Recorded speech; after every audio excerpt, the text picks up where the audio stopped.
Déprimé que d'être comme ça, hein. Oui, oui, oui. C'est une chance inouïe d'être déprimé. Bon, ben, il vous expliquera ça mieux que moi. Hein. Mais enfin, je voulais dire, ce qui ne manque jamais, c'est le recours aux benzodiazépines, ou au barbiturique aussi, et à l'alcool, bien sûr. Hein. Alcool qu'ils utilisent essentiellement comme anesthésiant, parce que on ne peut pas dire que ce soit des alcooliques véritables. En tout cas, moi, je ne les considère pas comme tels. Alors, pour ce qui est de l'effet des antidépresseurs, il est pour moi très problématique dans ces cas-là. Je dirais ce que je pense tout à l'heure hein, de l'effet des antidépresseurs. Je ne suis pas convaincu qu'on puisse dire, comme le dit Scott, que ce sont les médicaments de l'humeur. Je crois que ça ne suffit pas. Hein. Je crois que les antidépresseurs, bien sûr, ils agissent sur l'humeur, mais je ne suis pas sûr que c'est d'une manière directe. Quoi. Hein, je crois que c'est indirect.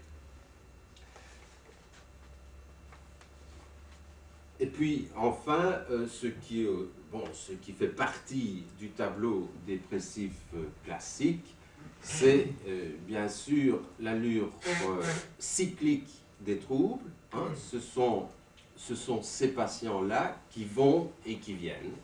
Quand ils ne vont pas bien, on les voit revenir. Puis dès qu'ils vont bien, ils s'en vont pour un temps très variable. Hein. Mais cette dysrythmie n'est malheureusement, en fond, les maniaco-dépressifs tout à fait typiques, hein, lorsqu'ils vont bien, ils vont bien, hein, mais ceux-ci pas. Hein. Donc, même si parfois ils sont considérés comme des patients cycliques, on ne peut quand même pas les rapprocher des maniaco-dépressifs au sens où ils auraient des périodes de dépression franche, puis éventuellement des périodes d'exaltation, et puis des périodes de stabilité intermédiaire. Ce n'est pas le cas. Ici, leur plainte se rapproche beaucoup plus de la plainte commune de tous ceux qui sont mal dans leur peau, c'est-à-dire ça va bien une heure, puis ça va plus. Hein. Donc, on a l'impression que ces cycles sont extrêmement perturbés, qu'il y en a encore, mais c'est bien difficile je crois qu'on saurait très difficilement reproduire ça sur une espèce de graphique. Je crois que ce serait impossible. Alors je viens tout de suite à parler de mes deux patients. La première, je l'ai appelée Marie. Elle a 40 ans. Je vais passer très rapidement sur les données amnestiques. Hein. Elle est fille unique. Ses parents étaient fermiers. Ils l'ont encouragée, comme bon, je dis là que leur attitude a été un petit peu... enfin, mais tous les parents sont comme ça, hein, ce n'est pas extraordinaire, quoi. Elle se plaint que ses parents n'aient pas eu une attitude très claire. Hein.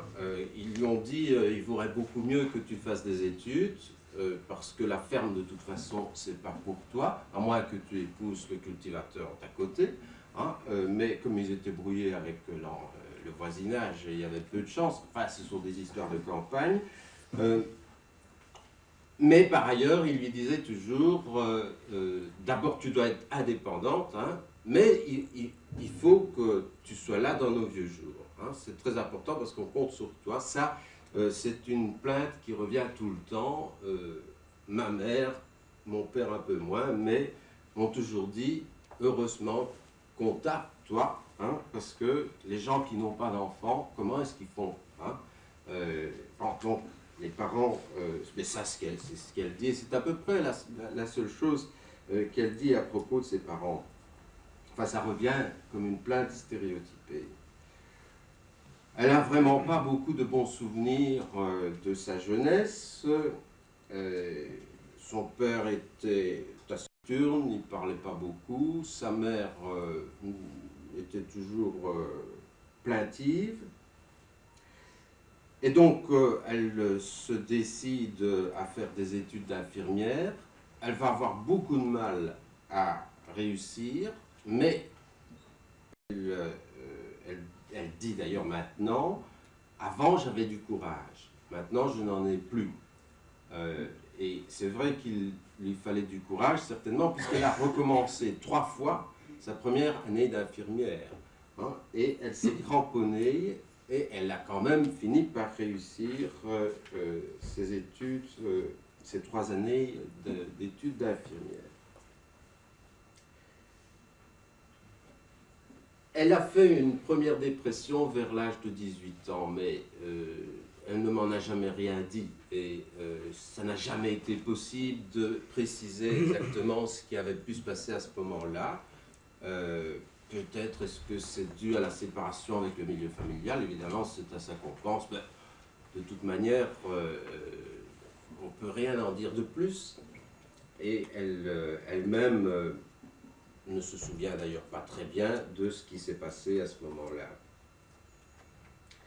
Alors, lorsqu'elle a 32 ans, sans qu'auparavant elle ait eu de relations amoureuses, sauf des amours, je ne peux même pas dire des amours platoniques, c'est des amours de tête, elle était vaguement amoureuse des médecins dans les hôpitaux où elle travaillait. Ben, c'est banal, vous allez me dire, hein, que les infirmières tombent amoureuses des médecins.